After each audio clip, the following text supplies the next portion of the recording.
Welcome to our channel. Today we how to subscribe with GetResponse affiliate program easy tutorial step by step clearly. To get started with the GetResponse affiliate program, first, visit the official GetResponse website. Once there, scroll down to the bottom of the home page.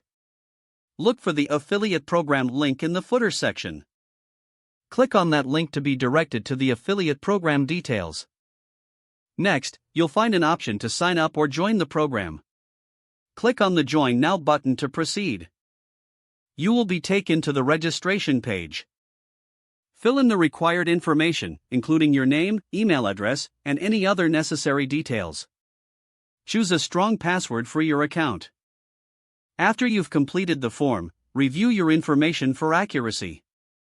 Once confirmed, submit your registration.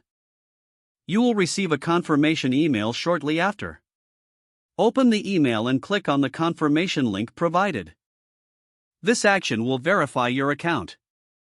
Now, log in to your newly created affiliate account. Upon logging in, you'll be directed to your affiliate dashboard.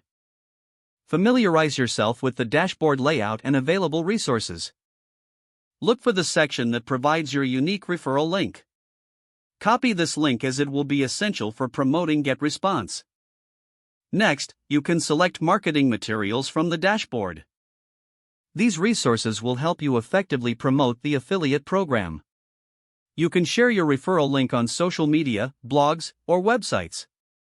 Keep track of your clicks and conversions through the dashboard statistics. As you generate sales, you'll start earning commissions. Stay engaged with the affiliate program to maximize your earnings. Be sure to explore ongoing promotions or campaigns for additional opportunities. That's it. You're now ready to start promoting the GetResponse affiliate program. Don't forget to like this video and subscribe to our channel for more step-by-step tech guides.